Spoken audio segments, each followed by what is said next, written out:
Good morning students, welcome back to TSN class 7 science session. So we are at chapter 9 soil, and till now we have talked about soil profiling and the first layer of soil profiling, that is the topmost layer or the A horizon.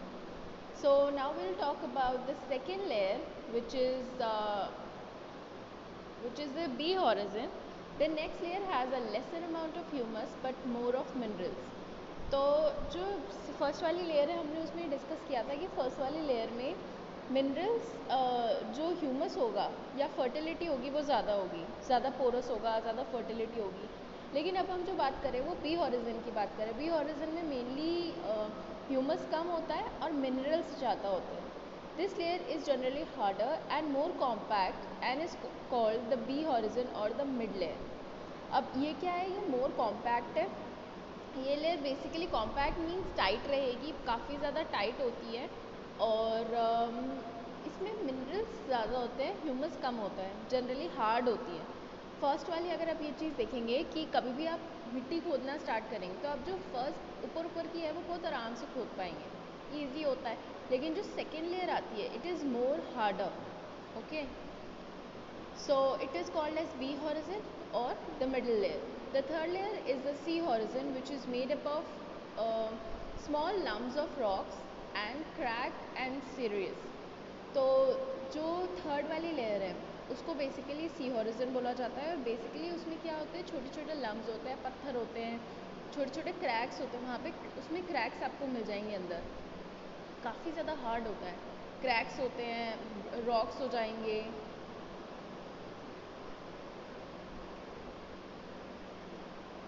This layer is the bedrock, which is hard and difficult to dig with the spade. तो ये जो layer है जिसमें पत्थर होते हैं, third layer जो है उसमें पत्थर वगैरह होंगे, क्रैक्स होंगे, तो वो एक्चुअली हार्ड होती है और उसको क्या बोलते हैं, बेड रॉक. बेड मीन्स जैसे नॉर्मल बेड होता है और रॉक मीन्स पत्थर से बना हुआ जो बेड टाइप होता है. तो इसमें नीचे की साइड काफ़ी ज़्यादा पत्थर होते हैं, इसलिए उसको बोलते हैं bedrock. Now we will talk about soil type. अब हमने सॉइल प्रोफाइलिंग के बारे में पढ़ लिया कि सॉइल में लेयर्स कैसी होती है, लेकिन सॉइल भी तो डिफरेंट टाइप्स की होती है. सैंडी, काफ़ी ज़्यादा जैसे हिंदी में बोलते हैं बालू रेत होती है या काली मिट्टी होती है, लाल मिट्टी होती है. तो ये सारे डिफरेंट सॉइल्स होते हैं, तो हम उसके बारे में पढ़ेंगे. As you know, weathering of rocks produce small amounts of various materials. अब हमने ये चीज़ पढ़ ली है, ये चीज़ हमें पता है, हमने डिस्कस की है. वेदरिंग मीन्स क्या होता है, आप बताएंगे मुझे वेदरिंग क्या होता है. तो वेदरिंग हमने डिस्कस किया था. तो वेदरिंग की वजह से स्मॉल पार्टिकल्स बन जाते हैं, काफ़ी सारे मटेरियल्स के, बहुत सारे मटेरियल्स के छोटे छोटे पार्टिकल्स बन जाते हैं. These include sand and clay. Basically वो जो पत्थर होते हैं वो किस चीज़ से इंक्लूडेड होते हैं, सैंड से, मिट्टी से, या क्ले. मतलब वो भी मिट्टी होती है लेकिन काफ़ी चिपचिपी, थोड़ी सी ज़्यादा चिपचिपी होती है. The relative amount of sand and clay depends upon the rock from which the particle were form. The relative amount of sand and clay depends upon the rock from which the particle were form. That is the parent rock. Basically क्या होता है, जो sand और clay है तो उसका amount, उसका relation, उसका रेशियो जो होगा वो किस पे डिपेंड करेगा कि वो किस रॉक से बना है. जैसे कि हमने पहले डिसाइड किया था कि सैंड की जो सॉइल है उसका एक्चुअली में जो नेचर होगा या उसकी जो कैरेक्टरिस्टिक्स होंगी वो किस पे बेस्ड होंगी, जो रॉक से वो टूट रहा है. तो जिस रॉक से वो टूट रहा है उसी की कैरेक्टरिस्टिक्स उस सॉइल में आएगी. तो जिस सॉइल से वो टूट के बन रहा है वो होता है पेरेंट सॉइल, पेरेंट रॉक. ठीक है. The mixture of rock particles and humus is called the soil. अब क्या सॉइल एक्चुअली में क्या होता है, the mixture of rock particles and humus is called the soil. छोटे छोटे जो पार्टिकल, बिल्कुल छोटे छोटे रॉक के जो पार्टिकल होंगे और उसके साथ ह्यूमस मतलब डेड एंड डिकेइंग लीव्स हो गया, रॉटन मटेरियल हो गया, ये सारी चीज़ को मिक्स करके जो बनाया जाता है that is called soil. Living organism such as bacteria, plant roots and earthworms are also important parts of the soil. अब हमने ये चीज़ तो बात कर ली कि सॉइल क्या होता है, सॉइल बेसिकली क्या होता है, मतलब हम बेसिक स्ट्रक्चर पढ़ चुके हैं. लेकिन उसमें कई सारे लिविंग ऑर्गेनिजम्स भी रहते हैं जो कि होते हैं बैक्टीरियाज हो गए, प्लांट की रूट्स हो गई, अर्थवर्म हो गए, काफ़ी सारे और छोटे छोटे लिविंग ऑर्गेनिजम्स भी होते हैं. तो वो भी बहुत इंपॉर्टेंट पार्ट होते हैं सॉइल का. क्योंकि सॉइल जो अर्थवर्म हो गया या जो बैक्टीरियाज हो गए वो एक्चुअली सॉइल में ही रहते हैं और वो सॉइल को फर्टाइल बनाने की कोशिश करते हैं। तो जो सॉइल होती है उसका काफ़ी इंपॉर्टेंट कैरेक्टरिस्टिक्स कि वो फर्टाइल होगी या नहीं, उसका क्या कैरेक्टरिस्टिक्स होंगे, वो काफ़ी सारी चीज़ें लिविंग ऑर्गेनिजम्स पे भी डिपेंड करती हैं। The soil is classified on the basis of the proportion of particles of various sizes. Soil किस चीज़ में हम लोग क्लासीफाई कर सकते हैं, सॉइल को किस किस चीज़ में डिवाइड कर सकते हैं, on the basis of proportion of particles of various sizes. किस किस साइज़ के पार्टिकल उसके अंदर हैं उसी प्रपोर्शन पे हम उसको डिफ्रेंशिएट करेंगे। Okay, if soil contains large portion of the big particles it is called sandy soil। जो सॉइल होगी अगर उसमें बड़े बड़े पार्टिकल्स हैं, बड़े बड़े प्रोपोर्शंस हैं, काफ़ी सारे बड़े बड़े पार्टिकल्स हैं, तो हम उसे बोलेंगे सैंडी सॉइल। ठीक है, if the proportion of fine particles is relatively higher then it is called clayey soil. Clayey soil किसे कहते हैं, जिसमें जो प्रोपोर्शन है, जैसे अगर देखा जाए तो उसमें बड़े भी होंगे छोटे भी होंगे, लेकिन छोटों का प्रपोर्शन ज़्यादा होगा, जो छोटे छोटे पार्टिकल्स है वो ज़्यादा होंगे। ठीक है, तो उसको हम बोलेंगे clayey soil. If the amount of the larger and fine particles is about the same then the soil is called Lumi.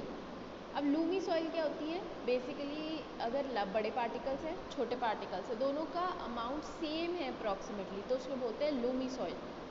This is the soil thus the soil can be classified as sandy soil, clay soil and loamy soil। अब हमने तीन type की soil पढ़ ली। ठीक है, Sandy soil, Sandy soil, clay soil and Lumi soil. Sandy soil में क्या होता है, बड़े बड़े पार्टिकल्स होंगे सॉइल के, मतलब जो भी रॉक के पार्टिकल्स होंगे वो ज़्यादा होंगे, बड़े बड़े पार्टिकल्स ज़्यादा होंगे। क्ले सॉइल में फाइन पार्टिकल्स, छोटे छोटे पार्टिकल्स ज़्यादा होंगे, इसी वजह से वो थोड़ा सा चिपचिपा, जैसे मैंने पहले बताया था, थोड़ा सा ज़्यादा चिपचिपा होता है क्योंकि वो आसपास में बहुत ज़्यादा मिल जाता है, तो इस वजह से वो थोड़ा सा ज़्यादा चिपचिपा होता है। और लूमी सॉइल जिसमें दोनों के पार्टिकल्स सेम हो, दोनों का अमाउंट या प्रपोर्शन सेम हो। ओके, ये तीन सॉइल के बारे में हम पढ़ेंगे, ये 1 मार्क या 2 मार्क में आ सकता है। What are the types of soil, तो आप लिखेंगे सैंडी सॉइल, क्लेई सॉइल और loamy soil. Okay, the size of the particle in soil has an influence on its property. जो साइज़ है पार्टिकल्स का वो बहुत बड़ा कैरेक्टरिस्टिक या बहुत बड़ा रोल प्ले करता है प्रॉपर्टीज़ में। अगर सैंड की प्रॉपर्टीज़ क्या क्या होंगी, वो कैसे कैसे एक्ट करेगा, वो पानी रेजिस्ट कर पाएगा या नहीं कर पाएगा, किस तरीके के उसके कैरेक्टरिस्टिक्स होते हैं, वो डिपेंड करता है size of the particles. Sand particles are quite large, they can not fit close together. जो सैंड पार्टिकल्स हैं वो एक्चुअली बड़े बड़े होते हैं, सैंड पार्टिकल्स बड़े बड़े होंगे, तो उस वजह से क्या होगा, उनके बीच में काफ़ी सारा स्पेस आ जाएगा। They can not fit close together, so just a second I show you कहाँ हम रीड कर रहे हैं। They can not fit close together so there are large spaces between them. अब वो एक अच्छे से फिट नहीं हो पा रहे हैं, ठीक है, तो उसके बीच में क्या होगा, उसमें काफ़ी सारे स्पेसेस आ जाएंगे। These spaces are filled with air. अब जो स्पेस है, जो खाली स्पेस बच गया है, वो एक्चुअली क्या होगा उस स्पेसेस का, उसके अंदर हवा फिल हो जाएगी। ओके, तो जो हवा है वो उसके अंदर ऑक्यूपाई हो जाएगी। We say that the sand is well aerated. अब ये क्या मतलब है इसका, the sand is well aerated, इस चीज़ का ये मतलब है कि एरिएटेड मीन्स एयर है उसके अंदर, उस सैंड में अच्छे से एयर भरी हुई है, उस सैंड के पार्टिकल्स या उस सॉइल के पार्टिकल्स में एयर है, इसलिए उसको एरिएटेड बोलते हैं।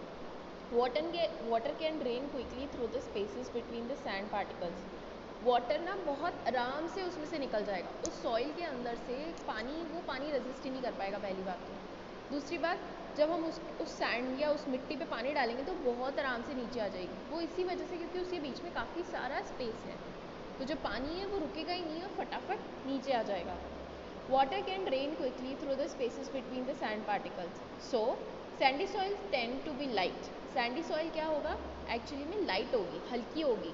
अब वो क्यों होगी, क्योंकि उसके बीच में हवा है, सिर्फ हवा भरी हुई है उस मिट्टी के नीचे, मिट्टी के बीच में पानी नहीं है उसके अंदर या कोई और चीज़ नहीं है, तो एयर की वजह से वो थोड़ी सी लाइट लगती है। Well aerated and rather dry. अब हमने ये चीज़ देखी कि सैंडी सॉइल लाइट होती है पहली बात तो, दूसरी बात वेल एरिएटेड होती है, काफ़ी अच्छे से उसमें एयर रहेगी, काफ़ी सारी एयर उसमें ऑक्यूपाइड रहेगी।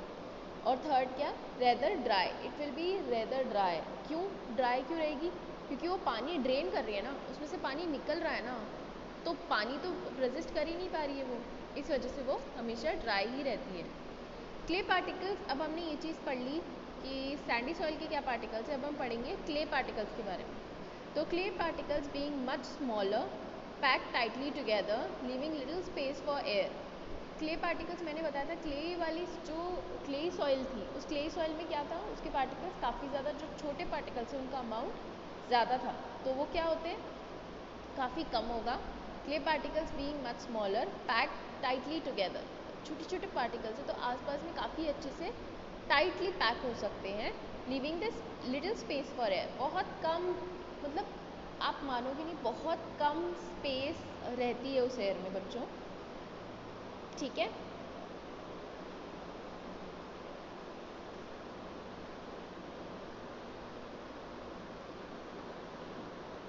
Unlikely sandy soil, water can be held in tiny spaces between the particles of clay.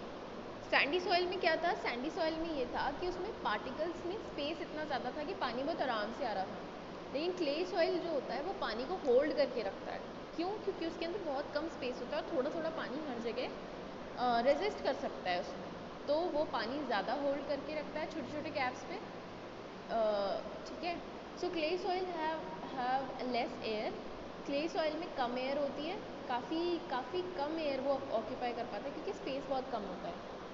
They are heavy as they hold more water and than the sandy soil, ये ज़्यादा heavy रहेगा, बहुत ज़्यादा हल्का नहीं रहेगा क्योंकि उसके अंदर एयर नहीं है, उसके अंदर पानी रेजिस्ट हो रहा है। तो अगर पानी है उसके अंदर तो इसका मतलब वो हैवी होगा, ठीक है। The best top soil for growing plants is Lumi. जो बेस्ट टॉप सॉइल है, मतलब टॉप सॉइल हमने पढ़ लिया, top soil, middle layer, middle layer, top layer, middle layer and that the last is bed rock. तो जो top layer है वो सबसे अच्छी, क्या ऐसी कौन सी सॉइल है जिसमें हम अच्छे से प्लांट्स उगा सकते हैं, बेस्ट टॉप लेयर है वो होगी लूमी। ये वन वर्ड या 2 वर्ड्स में आ सकता है, व्हाट इज़ लूमी सॉइल और what is the best top soil and explain it, ठीक है। तो loamy soil is a mixture of sand, clay and another type of soil particles known as silt.